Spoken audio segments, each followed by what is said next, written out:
Abra a sua Bíblia em Gênesis 42, dando sequência à exposição deste livro.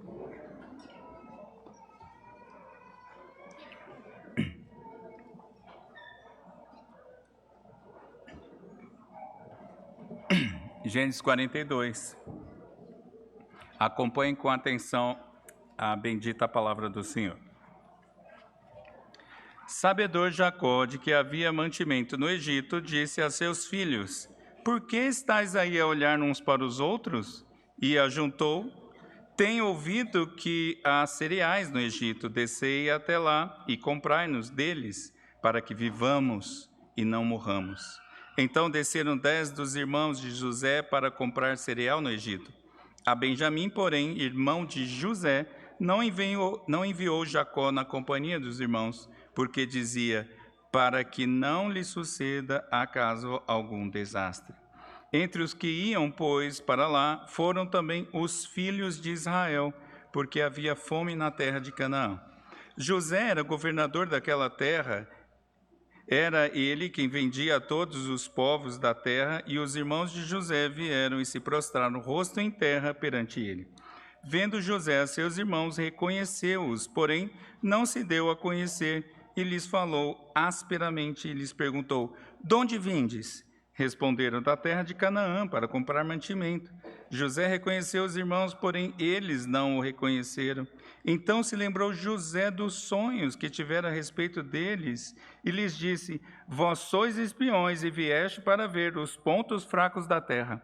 Responderam-lhe: Não, senhor meu, mas vieram os teus servos para comprar mantimento. Somos todos filhos de um mesmo homem. Somos homens honestos. Os teus servos não são espiões. Ele, porém, lhe respondeu: Nada disso. Pelo contrário, vieste para ver os pontos fracos da terra. Eles disseram: Nós, teus servos, somos 12 irmãos, filhos de um homem na terra de Canaã. O mais novo está hoje com nosso pai. Outro já não existe. Então José lhes falou: É como já vos disse, sois espiões. Nisto sereis provados pela vida de Faraó. Daqui não saireis, sem que primeiro venha o vosso irmão mais novo. Enviai um dentre vós, que traga vosso irmão. Vós ficareis detidos para que sejam provadas as vossas palavras, se há verdade no que dizeis. Ou se não, pela vida de Faraó, sois espiões. E os meteu juntos em prisão 3 dias. Ao terceiro dia, disse-lhe José: Fazei o seguinte e vivereis, pois temo a Deus. Se sois homens honestos, fique detido um de vós na casa da vossa prisão. Vós outros ide e levai cereal para suprir a fome das vossas casas. E trazei-me vosso irmão mais novo, com que serão verificadas as vossas palavras, e não morrereis. E eles se dispuseram a fazê-lo. Então disseram uns aos outros: Na verdade, somos culpados no tocante a nosso irmão, pois lhe vimos a angústia da alma quando nos rogava e não lhe acudimos. Por isso nos vem esta ansiedade. Respondeu-lhes Rúben: Não vos disse eu? Não pequeis contra o jovem? E não me quiseste ouvir, pois vedes aí que se requer de nós o seu sangue. Eles, porém, não sabiam que José os entendia, porque lhes falava por intérprete. E, retirando-se deles, chorou. Depois, tornando, lhes falou, tomou a Simeão dentre eles e o algemou na presença deles. Ordenou José que lhes enchessem de cereal os sacos e lhe restituíssem o dinheiro a cada um no saco de cereal, e o suprissem de comida para o caminho, e assim lhes foi feito. E carregaram o cereal sobre os seus jumentos e partiram dali. Abrindo um deles o saco de cereal para dar a comer o seu jumento na estalagem, deu com o dinheiro na boca do saco de cereal. Então disse aos irmãos: Devolver o meu dinheiro, aqui está na boca do saco de cereal. Desfaleceu-lhes o coração e, atemorizados, entreolhavam-se, dizendo: Que é isto que Deus nos fez? E vieram para Jacó, seu pai, na terra de Canaã. E lhe contaram tudo o que lhe acontecera, dizendo: O homem do Senhor da terra falou conosco asperamente e nos tratou como espiões da terra. Dissemos-lhe: Somos homens honestos, não somos espiões. Somos 12 irmãos, filhos de um mesmo pai. Um já não existe, e o mais novo está hoje com nosso pai na terra de Canaã. Respondeu-nos o homem, o Senhor da terra: nisto conheceis que sois homens honestos. Deixai comigo um de vossos irmãos. Tomai o cereal para remediar a fome de vossas casas e parti. Trazei-me o vosso irmão mais novo, assim saberei que não sois espiões, mas homens honestos. Então vos entregarei vosso irmão e negociareis na terra. Aconteceu que, despejando eles os sacos de cereal, eis que cada um tinha a sua trouxinha de dinheiro no saco de cereal. E viram as trouxinhas com dinheiro, eles e seu pai, e temeram. Então lhe disse Jacó, seu pai: tendes me privado de filhos. José já não existe, Simeão não está aqui. Ides levar a Benjamim? Todas essas coisas me sobrevêm. Mas Rúben disse a seu pai: mata os meus 2 filhos, se tu não tornar a trazer, entrega-me e eu tu restituirei. Ele, porém, disse: meu filho não descerá convosco, seu irmão é morto, e ele ficou só. Se lhe sucede algum desastre no caminho por onde fordes, farei descer minhas cãs com tristeza à sepultura. Vamos orar mais uma vez. Senhor, essa é mais uma parte da história da redenção, da história da aliança, e nós necessitamos compreendê-la cada vez mais e melhor. Por isso te pedimos nesta manhã que, por graça da tua parte, fale diretamente aos nossos corações, que ouçamos a tua voz e as nossas vidas sejam transformadas e feitas cada vez mais à imagem de Cristo Jesus, o nosso irmão, em nome de quem oramos. Amém. Crianças, o desenho de hoje é um carrinho de compras com alimento dentro.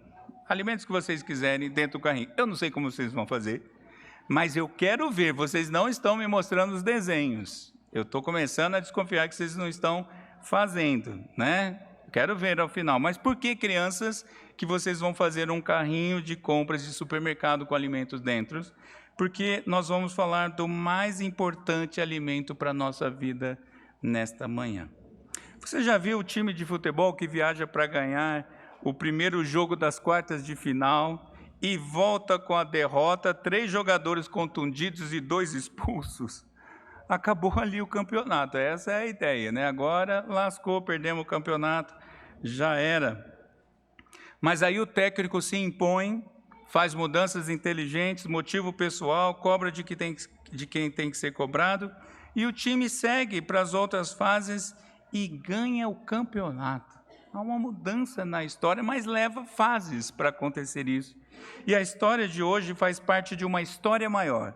Os irmãos de José vão 3 vezes ao Egito. Eles terão 3 encontros com José no Egito, e nesta manhã nós veremos o primeiro apenas, e do qual parece que tudo está indo de mal a pior diante do poderoso governador do Egito. Mas a verdade, meus irmãos, é que nós vamos ver que tudo está debaixo da soberania de Deus. Acompanhem a exposição da palavra, e nós vamos ver isso em 3 partes. Uma fome que assola a terra, a busca por alimento no Egito e as decisões tomadas na volta do Egito. Eu peço licença aos irmãos para ler o versículo 57 do capítulo anterior, capítulo 41.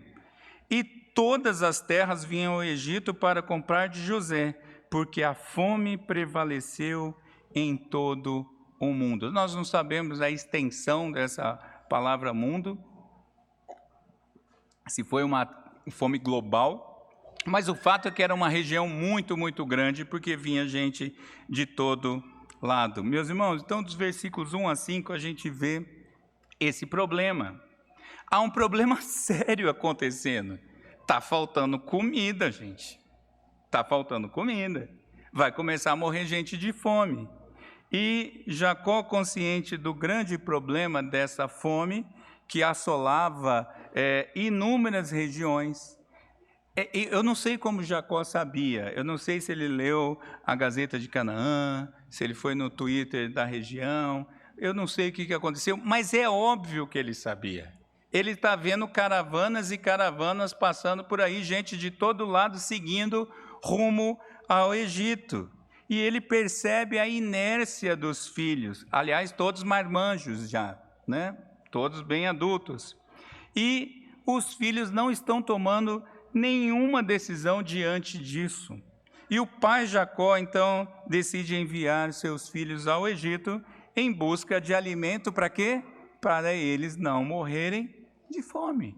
Esse é o problema que está ali. E os irmãos de José, então, vão para o Egito. Mas tem um detalhezinho. Dos 11 filhos, somente 10 foram para lá. Porque Benjamim, o segundo filho da amada Raquel, lembra que José é o cara da predileção? Não foi.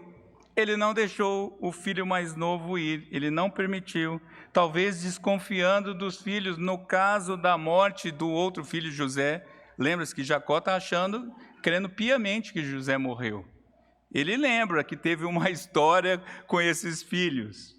E ele falou, esse menor não vai não, vão vocês vão lá, esse vai ficar. E não é interessante, meus irmãos, que os 10 que venderam José são os que vão ao encontro dele? Veja como as coisas vão se juntando. E o texto ainda diz que o povo está seguindo para o Egito e os filhos de Israel vão ao Egito. Meus irmãos, é curioso que aqui eles não falam filhos de Jacó, a noção já é o do povo de Deus. Israel vai ao Egito. Está começando o quê? O Êxodo. Mais para frente nós vamos ver o que isso vai acontecer. E não é verdade, meus irmãos, que é desesperadora a busca por alimento num contexto de fome absoluta? Eu não sei se você já teve essa experiência, eu não tive nada desse jeito, mas a gente ouve relatos, né, de pessoas que já experimentaram isso, a fome absoluta, de ver gente morrendo, inclusive, de fome. Aliás, tem um documentário antigo, de 1989, que chama Ilha das Flores. Ele tem uns 13 minutos, mais ou menos. Ilha das Flores é uma ilhota que fica no município de Porto Alegre. E naquela época, essa ilha era usada como lixão. Lá que era jogado todo o lixo de Porto Alegre. E o filme conta a trajetória de um tomate. O tomate saindo desde a colheita dele, passando por uma casa, a mulher descartando esse tomate, até que ele chega ao lixão e ele é tão ruim que nem os porcos comem, mas as crianças disputam a tapa comer esse tomate. É terrível isso, porque ele é verdade, ele é um documentário, não é? Eu lembro desse documentário, logo quando ele saiu, que ele me impactou muito, porque é isso, é desesperadora a fome. Você faz coisas terríveis para se manter vivo. O detalhe que eu quero chamar a atenção, meus irmãos, é que nós vivemos num mundo que tem fome de Deus, em todo canto do globo terrestre, entre todos os povos, e este é o maior problema do mundo. Às vezes a gente se preocupa com outras coisas, e são preocupações lícitas, mas a gente esquece o maior problema. As pessoas, meus irmãos, naturalmente caídas, elas não sabem onde encontrar o alimento para essa fome espiritual. Elas sentem fome, mas elas não sabem onde encontrar, e por isso elas buscam nos lixões da idolatria, nos lixões da incredulidade, e elas disputam por algo que não é comida de verdade. E mais, elas não conseguem chegar ao governador do universo, provedor do alimento para a alma. Eu acho curioso quando alguém fala assim, eu conheço uma pessoa, ela é tão querida, é um exemplo de ética, trabalhador, bom pai, bom filho, bom colega de trabalho, bom isso, bom aquilo, só falta ser crente. Não! Falta tudo para essa pessoa, falta tudo. Ele vai para o inferno, ele está com fome, ele talvez não saiba, talvez ele está comendo coisas que está enganando o apetite. Sabe quando você engana o apetite, mas logo depois você já fica com fome? Ele está morrendo de fome. Este é o problema, meus irmãos. Não falta só ser crente, ele precisa ser crente. Essa é a principal história da Bíblia, a história dos famintos que precisam de alimento. E Jacó, não é curioso que Jacó não enviou o filho amado ao Egito, o Egito da fartura, para se encontrar diante do governador e comprar o alimento que livraria a família da fome? Não era interessante que mais um teria mais um jumento, mais um saco de comida? Se era para matar a fome, ele não manda o filho amado. Mas, meus irmãos, Deus Pai enviou o seu único filho, em quem ele tem todo o prazer, a este Egito de fome que nós vivemos, com a missão de ser ao mesmo tempo o resgatador dos irmãos. Jesus não vem com irmãos, ele vem sozinho para resgatar os irmãos. E ao mesmo tempo, ele é o alimento que dá vida. Cristo tem essa natureza. Ele é o resgatador e ele é o pão da vida, como nós lemos ali no Evangelho de João. É por isso que nós precisamos entender essa realidade, este problema e a única solução, Cristo Jesus, o Senhor, o pão da vida. Mas aí, eles seguem para o Egito, dos versículos 6 a 24. E o texto diz que José foi feito governador do Egito. José tem o poder para administrar todo o alimento disponível e assim ele tem de alguma forma o poder de preservar a vida dos famintos que iam até ele e que pudessem pagar. Tinha que pagar. Não é assim que chega lá no Egito e vai pedindo comida. E os 10 irmãos então chegam no Egito e eles se curvam com o rosto em terra diante de José. Meus irmãos, o versículo 23 diz que José teve essa conversa se valendo de um intérprete. José está ali como egípcio e ele traz um intérprete para conversar com esse povo de Canaã que fala hebraico. José não se identifica e ele aplica alguns testes. Ele começa os tratando asperamente. De onde vocês vêm? Você está diante do governador de Egito, abaixo apenas de Faraó, pensa na cena. José, meus irmãos, precisava se certificar se os irmãos teriam mudado ou não. Será que o irmão mais novo não morreu também? Será que o pai está vivo? Eu preciso saber, é a minha família, eu quero notícias. Mas foram eles que me venderam. Foram esses irmãos, eu preciso ter certeza. E José, então, se lembra dos sonhos. Aqui é o início do cumprimento dos sonhos, aqueles sonhos nos quais os seus familiares, irmãos e pai, se curvariam diante dele. Porém, a família não está completa. Não está totalmente realizada. É o Jairo ainda não. Só começou a história. E os irmãos, então, diante dessa pergunta, eles começam até com uma aparência humilde. Nós somos teus servos. Nós somos todos da mesma família. Não é? José já tinha afirmado que eles eram espiões. É curioso, né, eles falarem que eles são todos da mesma família, porque eles estão querendo dizer assim, não dá para ser uma família de espiões. Nós não somos um grupo que se juntou. Não, nós somos todos irmãos. E mais, nós somos honestos. Oh, mentira. Pelo menos parcialmente mentira. O irmão está sabendo. Se fosse José, eu estava pensando, sei. Te conheço, sei que vocês fizeram no verão passado. Né? Aí José reitera, vocês vieram nos espionar sim.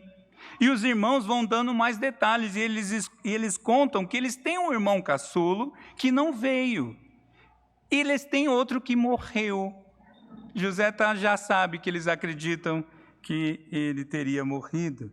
E José, pela terceira vez, então, diz, vocês são espiões, sim. Gente, eu estou falando com as minhas palavras, vocês vão acompanhando aí no texto. Vocês sabem que tem aquela versão que eu estou trabalhando, né? Versão revista atualizada, Silvio Bispo.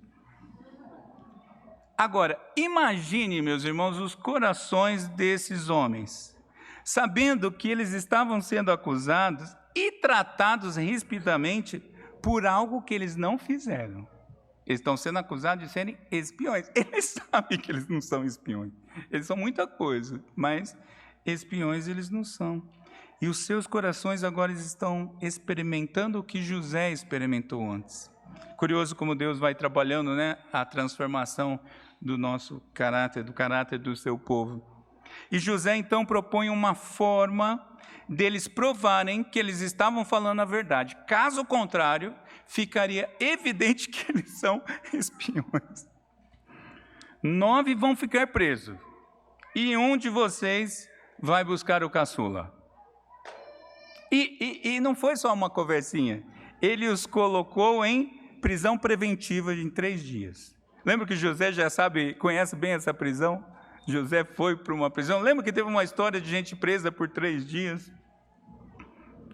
Ao 3º dia, José diz que por temer a Elohim, e veja, meus irmãos, num contexto politeísta, isso não seria estranho, porque você pode adorar o Deus que você quiser, pode adorar o Deus dos israelitas, não tem problema.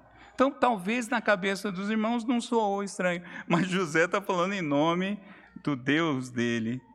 E ele muda um pouquinho a proposta, ele fala, ó, não vão ficar 9 não, vai ficar somente um. Você escolhe um de vocês, esse um vai ficar preso, e os outros vão lá buscar o caçula. E não é só isso não, vocês podem levar o cereal para quê? Para suprir a fome de suas famílias. José está sendo o provedor do alimento para a sua família. Eles não sabem, mas José está sendo esse que vai resgatar a própria família. E se a história fosse confirmada, ninguém morreria. Porém, José, ele faz uma outra coisa. Ele manda pôr o dinheiro que eles pagaram de volta nos sacos de comida do alimento, o dinheiro ficou escondido ali. E eles toparam na hora. E eles começam a conversar entre si, obviamente estão conversando na própria língua, em frente a José, que falava por intérprete. Então talvez eles estivessem pensando, José não está entendendo, vamos conversar aqui, reunião de família, vamos conversar aqui, achando que José não estava entendendo, e obviamente que José estava entendendo tudo. E aqui acontece uma coisa fantástica, meus irmãos, eles reconhecem a culpa pelo que eles fizeram ao jovem irmão no passado. Vem uma convicção firme no coração deles, da impiedade deles, diante do angustiante clamor do inocente. Eu não sei como foi exatamente, talvez José estivesse lá no poço, gritando, me tira daqui, irmãos. A gente não sabe como foi, mas José ficou clamando, lembra que eu preguei essa parte do texto no passado, enquanto isso acontecia, eles comiam, é como se estivesse na mesa, está morrendo o irmão, mas o que tem morrer o irmão, gente? Normal, vamos continuar comendo. E eles estão lembrando disso agora. E Rúben, o primogênito, lembra da sua posição à época, que foi contrária à morte do irmão. Eu e as minhas imaginações, né? Eu te disse, tinha um desenho que ficava, eu te disse, te disse que não era para a gente fazer isso, Deus vai cobrar o sangue do nosso irmão. Agora José está ouvindo tudo isso, e diante dessas lembranças, José sai para chorar em segredo. Eu imagino que o coração de José ficou impactado por saber agora os detalhes, saber quem negociou, quem não negociou.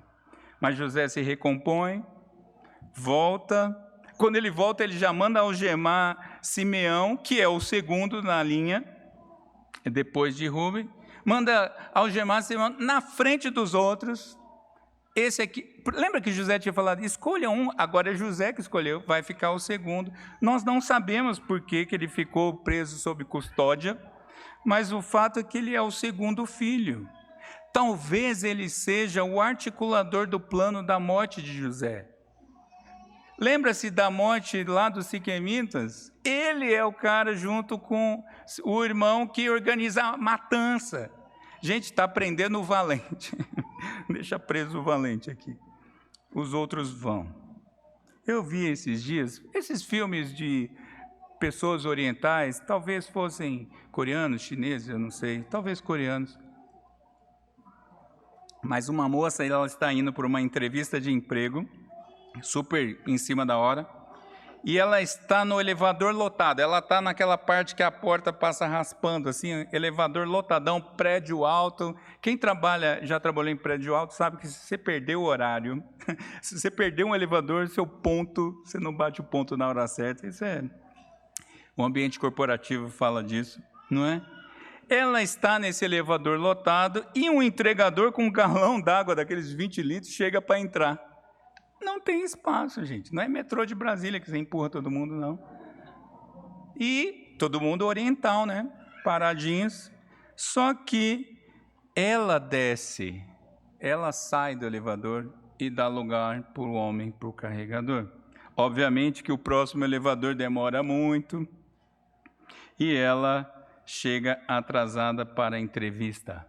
Ao ficar diante do entrevistador, ela tenta começar a falar para explicar o motivo do atraso e ele não deixa ela falar. Não fala nada. Pensa na cabeça dela, lascou, perdi um emprego por causa daquele... Não fala nada. Vai direto para o RH porque você está contratada. O que aconteceu? Meus irmãos, o entrevistador estava no primeiro elevador, estava no fundo do elevador. Ele viu o que aconteceu. Ele viu que os homens, os marmanjos, poderiam ter dado lugar, mas foi aquela mulher gentil que saiu e deixou uma outra pessoa que precisava entrar no lugar dela e correndo o risco de perder, de chegar atrasada na entrevista. Curioso que esse teste de bom caráter abriu a porta para o sustento pessoal. Ela precisava do emprego e ela conseguiu o emprego. Não é curioso essa história, meus irmãos? E não é curioso também que na terra da escravidão que nós estamos vendo aqui, só se reconhece o resgatador quando ele mesmo se faz conhecido? Não é interessante que, mesmo que ele ainda não se faça conhecido, não significa que o resgate não esteja acontecendo? As providências visíveis de Deus, mesmo não compreensíveis, acontecem diuturnamente. Deus não para de trabalhar, Cristo não para de trabalhar.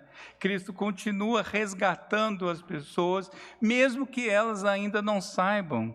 Eu não vou entrar muito nisso, porque você sabe que vai acabar dando choro, mas quando eu lembro da minha história, eu falo, Cristo já estava trabalhando na minha vida. Tantas vezes que eu fiz besteira, e o Senhor me livrou, e eu nem sabia que Ele já estava trabalhando. Eu não conhecia o resgatador, aliás, eu tinha raiva do nome do resgatador, mas Ele já estava trabalhando na minha vida. E o resgatador não só... Ele continua fazendo isso. O fato, meus irmãos, é que nós nunca passaríamos no teste do bom caráter. Se o resgatador fosse aplicar o teste do bom caráter, nós nunca passaríamos. Mesmo assim, o nosso resgatador nos alimenta, provê alimento e nos guia para a terra prometida. Um dia ele vai se mostrar para as pessoas, para os seus. E no dia final todo mundo vai vê-lo, mas aí já é azar, né? Mas às vezes a gente fica pensando, poxa, eu estou intercedendo por aquele meu familiar que não se converte. O Senhor está trabalhando, eu não estou garantindo que ele vai ser salvo, mas eu estou afirmando que o Senhor trabalha na vida, mesmo ainda não se mostrando. Na vida dos seus, para o resgate, Ele está trabalhando, Ele está provendo, Ele está livrando, e Ele está guiando para a terra prometida. Meus irmãos, ali foram os famintos que foram buscar alimento, não é? Mas não são os famintos da alma que buscam o pão. É o pão da vida que alcança os famintos. Não são as pessoas que se põem em frente ao resgatador. É o resgatador que se manifesta às pessoas. E mais, não deixa nenhum dos seus irmãos para trás. Os 9 deixaram, né? Jesus não. Jesus não deixa, meus irmãos. Outro dia fui com a Gigica no cinema e vi que surgiu de novo o raio do filme Deixados para Trás. Não é possível que esse filme continue acontecendo. Dá vontade de falar, oi, eu ficar na porta do cinema e falar, Jesus não deixa ninguém para trás, Jesus não deixa os seus para trás. Jesus não deixa, meus irmãos. Nós não podemos esquecer dessa boa notícia. Às vezes as coisas estão difíceis, sim. Às vezes ainda a gente está sentindo fome, sim, porque nós ainda não estamos na presença total do Senhor. Às vezes ainda estamos passando por dificuldades, sim. Estamos passando por testes que a gente fala, o que está acontecendo que eu não estou entendendo? Sim, mas o Senhor não deixa nenhum dos seus irmãos para trás. Mas o texto continua. E agora tem uma conversa familiar, agora uma conversa maior. Agora o pai está na conversa, talvez Benjamim também estivesse. José fala assim, ok, vão 9 e 1 fica. Mas ele dá ordem aos seus servos, aos seus empregados. Diz assim, encham os sacos de cereais que eles compraram. Por que eles compraram? Põe lá nos animais deles. Por quê? Porque vocês vão voltar para alimentar as suas famílias. Podem ir, não é? Ainda deu esse alimento meio que para a viagem. Só que ele mandou colocar o dinheiro do pagamento escondido nos sacos. Mais um teste. Os 9 irmãos partem então nos seus animais. No caminho, numa parada, um abre o saco para dar comida para o seu animal e ele encontra o dinheiro lá dentro, o pagamento que ele fez. O texto diz que o coração deles desfaleceu e eles tremeram. Eu sou fraco, mas naquela hora eu falei, o dinheiro voltou, e agora? Volto para o Egito? O que você faria? Vou voltar para o Egito e falar, desculpa, José, aconteceu algum engano, eu não fiz isso, está aqui o dinheiro de volta. Mas não, eles seguem medrosos para falar com o pai. E as suas consequências, meus irmãos, as suas consciências, na verdade, estão reconhecendo a ação de Deus. Deus está agindo, Deus está moendo o coração, a mente daqueles homens. E é verdade que o amor constrange, Deus está trabalhando e trazendo à tona a culpa, o pecado que eles têm que confessar, sim, e abandonar, sim.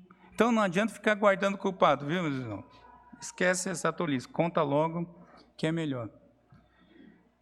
E eles seguiram para Canaã e eles contaram ao pai o que tinha acontecido. É verdade, versículos 30 a 34, que eles contaram uma versão com omissão de fatos importantes. Eles não contaram algumas coisas importantes, prisão, uma série de coisas.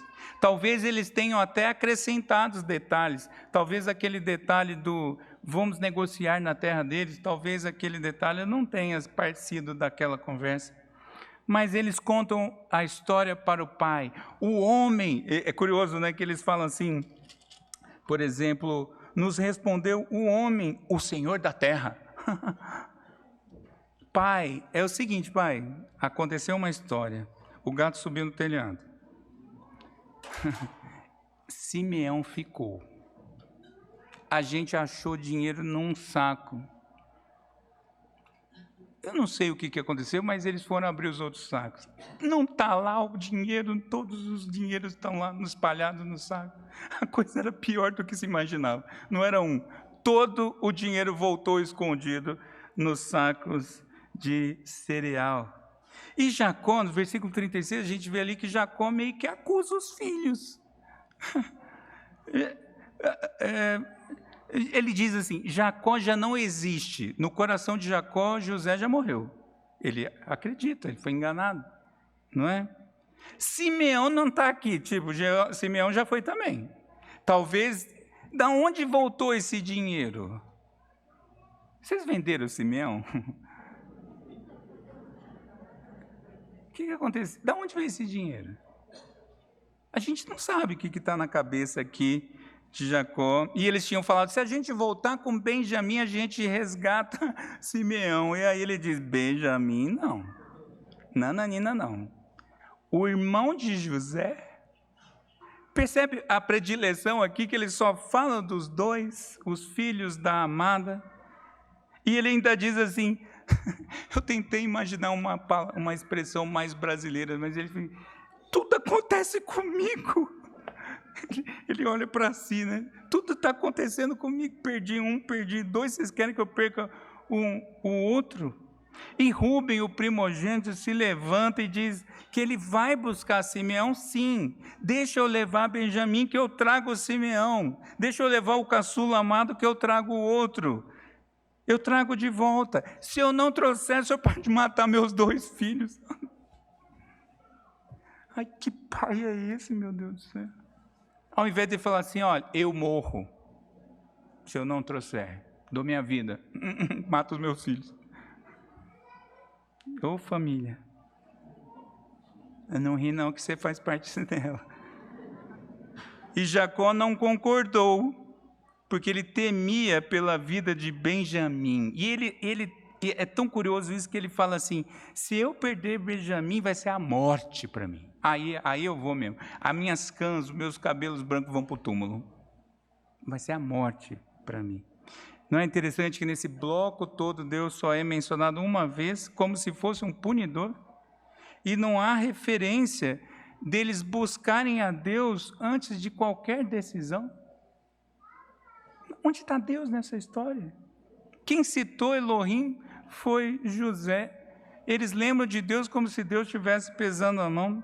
Dia desses eu estava pagando uma conta e uma funcionária conversando com o rapaz que me atendia, ambos aparentemente crentes, estavam com linguajar crentez, né? E eu entendendo tudo.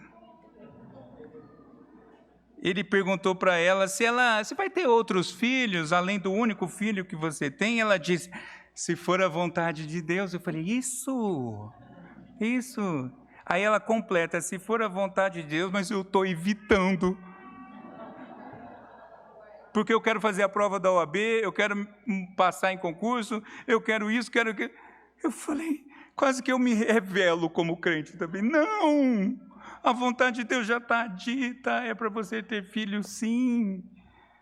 Acorda. Mas isso me aguçou, essa história, meus irmãos, porque quantas histórias de crentes que tomam decisões sem se pôr aos pés do resgatador. De perguntar para ele, o que o Senhor quer da minha vida? Eu estou com problemas, ok, está aqui, Senhor. Até mesmo as besteiras, Senhor, sim, fiz besteira. E agora, Senhor? Mas não. Outro dia eu falei isso, parecem ateus na prática, ateus praticantes. Crê no Senhor, mas vive como se Deus não existisse. Tem pais que continuam desenvolvendo predileção entre filhos. Às vezes, pais que deixam os filhos para trás como prisioneiro do pecado. Se você não corrige seu filho, você está entregando ele ao pecado. Eu quero te dizer isso. E tem pais relapsos. Tem pais que só tomam decisões depois que tudo desandou. Vai cuidando disso aí. Vai, mulher, vai cuidando disso. Quando explode, agora que você me traz. Mas já estava acontecendo.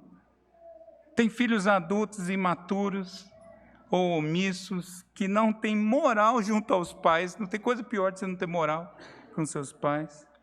Tem coisa pior, é não ser do Senhor, mas você entendeu, né? Filhos que desonram os pais, que na relação com os pais é uma relação desonrosa. Tem soluções descabidas. As pessoas tomam decisões e ainda falam, não, estou fazendo isso porque Deus está me direcionando. Meu amigo, se não for na palavra de Deus, é o diabo que está te direcionando, não é o Senhor.